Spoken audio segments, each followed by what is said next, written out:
আমি গণমাধ্যমকে আমি অনুরোধ করব, আপনারা 2013 সালের 6ই মে জাতীয় পত্রিকাগুলোর প্রধান শিরোনামগুলোকে আজকে আপনারা আপনাদের গণমাধ্যমে প্রদর্শন করুন। এর দ্বারা প্রমাণ হবে শাপলা চত্বরের গণহত্যার সাথে এবং সেই গণহত্যাকে লেজিটিমেসি দিয়েছিল কারা। আমি মনে করি অপরাধ করা, অন্যায় করা যতটা অপরাধ, কোন একটি অপরাধকে বৈধতা দেওয়া তার চেয়ে হাজার গুণ বড় জঘন্য অপরাধ। কারা সেদিন সেই হত্যাকাণ্ডকে বৈধতা দিয়েছিল? তারা আবারও নতুন বাংলাদেশে আবারও নতুন অন্যায়কারীদেরকে, আবারও নতুন অপরাধীদেরকে, আবারও নতুন শৈলতন্ত্রকে আবারও তারা বৈধতা দিবে। যদি এই অপশক্তিকে সাংস্কৃতিক ভাবে যদি আমরা মোকাবেলা করতে না পারি, তারা আমাদের প্রতিটি রাজনৈতিক আন্দোলন এবং সংগ্রাম ব্যর্থতায় পর্যবেসিত হবে। হাসিনা সরকারের থেকেও ইমরানের সরকার অনেক বেশি শক্তিশালী বেড়ে গিয়েছিল। ইমরানের সরকার এবং শাহবাগীদের কথায় স্বাধীন বাংলাদেশের লাল সবুজের পতাকা উঠত এবং নামত।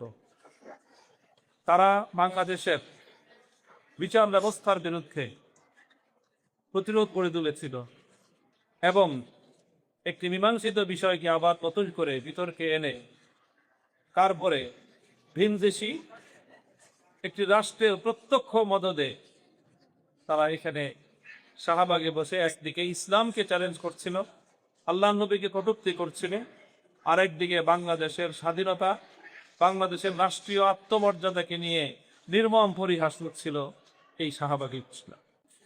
রাতের অন্ধকারকে সকল রাষ্ট্রীয় খরচে জ্বালানো সড়ক প্রদীপগুলোকে লিভিয়ে দিয়ে, সকল মিডিয়াকে ব্ল্যাক আউট করে দিয়ে, মিডিয়া কণ্ঠগুলোকে স্তব্ধ করে দিয়ে, সকল ক্যামেরাগুলোকে সেখান থেকে সরিয়ে দিয়ে গর্জে ওঠে খাতাতে তুলে লক্ষাধিক স্কুলেটের গর্জনে সেদিন ঢাকার শহর প্রকম্পিত হয়।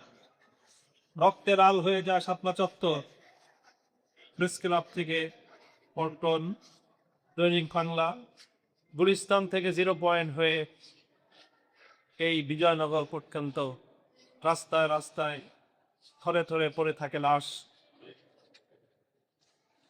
বৃষ্টির পানি সহ 30 ধরা থাকার রাজপথ যেন রক্তে ফেসে যায়।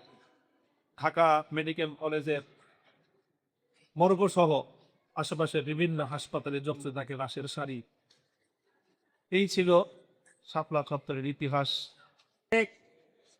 শাপলা চত্বর শুধুমাত্র একটি শাহাদাতের ঘটনা নয়, শাপলা চত্বর শুধুমাত্র একটি ফ্যাসিবাদ বিরোধী আন্দোলন নয়, শাপলা চত্বর শুধুমাত্র কিছু মানুষের আত্মদান নয়, বরং শাপলা চত্বর হলো আগামীর বাংলাদেশ বিনির্মাণের গতিপথ নির্ধারণকারী একটি ঐতিহাসিক ঘটনা। কাজেই শাপলার এই তাৎপর্যকে অনুধাবন করতে হবে, ধারণ করতে হবে এবং আজকের তরুণ প্রজন্মের হৃদয়ে হৃদয়ে তার প্রজ্জ্বল মশাল জ্বালিয়ে দিতে হবে। আগামী প্রজন্মের কাছে শাপলা চত্বরের বার্তা পৌঁছে দিতে হবে। এখন বর্তমান যাদের বয়স, যারা টিনেজ পারবে, তারুণ্যে যৌবনে তারা পদার্পণ করেছে, তারা কিন্তু শাপলা চত্বরের ঘটনার প্রত্যক্ষদর্শী না। তখন তাদের বয়স ছিল কারো 10 বছর, কারো 12 বছর। আজ তারা সেই 12 বছরের তরুণ, সেই 12 বছরের কিশোর, আজ 25 বছরের টকটকে যুবক। কাজে এই যুবকরা তারা যদি শাপলার চেতনাকে ধারণ করতে পারে, ইনশাআল্লাহ পথ হারাবে না বাংলাদেশ। আমাদের তৈরি ভাষায় বলতে চাই, সেটি 6ই মে শাপলা চত্বরের ইতিহাসকে ভিন্নখানে প্রবাহিত করবার ষড়যন্ত্র পরিচালিত হয়েছিল।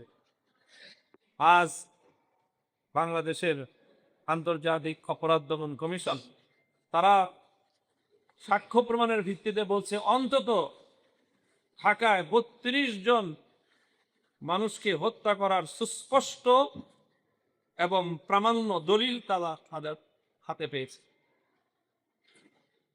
যেই শহরে, শুধু শহর নয়, এই প্রেস ক্লাব থেকে শাপলা চত্বর এবং গোলাপ শাহ বাজার থেকে বিজয়নগর, এতটুকু অঞ্চলের মধ্যে 2 থেকে 3 ঘন্টার ব্যবধানে অথবা সর্বোচ্চ 10 থেকে 12 ঘন্টার ব্যবধানে 32টি তাজা প্রাণ ঝরে পড়ে। সেই শহরের সাংবাদিকরা পরদিন মায়াকান পরদিন জাতীয় গণমাধ্যমে মায়াকান্না কাটে গাছ কাটারি হেফাজতের তাণ্ডব কোলে তারা সেদিন গাছ কাটার এবং কিছু গাছ ভেঙে পড়ার কেটে কেটে ফেলার এই দৃশ্য নিয়ে তারা সেদিন মায়াকান্না করেছিল। কি নির্লজ্জ সাংবাদিকতা, কি ভয়াবহ ইতিহাসকে ভিন্ন খাতে প্রবাহিত করবার এক জঘন্য মিথ্যাচার। আমরা অবশ্যই গাছকে ভালোবাসি, প্রকৃতিকে ভালোবাসি, পরিবেশের প্রতি আমাদের দায়বদ্ধতা রয়েছে, কিন্তু আমরা কোনোদিন মনে করি না যে একটি মানুষের প্রাণের চেয়ে একটি গাছের মূল্য বেশি হতে পারে। এগুলো ছিল পরিকল্পিত ষড়যন্ত্র এবং এগুলো ছিল চিন্তাশীল বুদ্ধিজীবীদের বাংলাদেশকে বিপদগামী করা ষড়যন্ত্র। তারা সেদিন শাপলা চত্বরের এই গণহত্যাকে থামাচাপা দেওয়ার চেষ্টা করেছিল। সেই সকল মিডিয়া কর্মীরা এই শাপলার গণহত্যার অন্যতম খলনায়ক, তাদেরকেও আজকে আসামির কাঠগড়ায় দাঁড় করিয়ে জবাবদিহিতা চাওয়া উচিত। তোমরা কেন সেদিন ফ্যাসিবাদী শেখ হাসিনার হত্যাকাণ্ডকে থামাচাপা দেওয়ার জন্য এই নাটক দিয়েছিলি? পত্রিকায় বড় বড় হেডিং কেন করেছিলে? আজ যারা গণমাধ্যমে কার্যক্রম পরিচালনা করছেন, আজ 2026 সালের 5ই মে সারা বাংলাদেশে অনেক আয়োজন হচ্ছে। শাপলার শহীদদেরকে নিয়ে বিভিন্ন সংগঠন নানা আয়োজন করছে, চিত্র প্রদর্শনী করছে, ডকুমেন্টারি প্রামাণ্য চিত্র প্রদর্শিত হচ্ছে, শর্ট ফিল্ম প্রদর্শিত হচ্ছে এবং আলোচনা সভা হচ্ছে, অনেক কিছুই হচ্ছে। আমি গণমাধ্যমকে আমি অনুরোধ করব, আপনারা 2013 সালের 6ই মে জাতীয় পত্রিকাগুলোর প্রধান শিরোনামগুলোকে আজকে আপনারা আপনাদের গণমাধ্যমে প্রদর্শন করুন।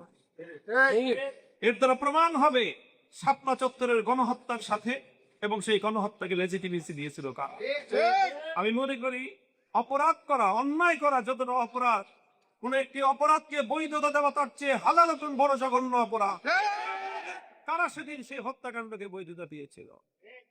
তারা আবারও নতুন বাংলাদেশে আবারও নতুন অন্যায়কারীদেরকে, আবারও নতুন অপরাধীদেরকে, আবারও নতুন স্বৈরতন্ত্রকে আবারও তারা বৈধতা দিবে। যদি এই অপশক্তিকে সাংস্কৃতিক ভাবে যদি আমরা মোকাবেলা করতে না পারি, তাহলে আমাদের প্রতিটি রাজনৈতিক আন্দোলন এবং সংগ্রাম ব্যর্থতায় পর্যবসিত হবে।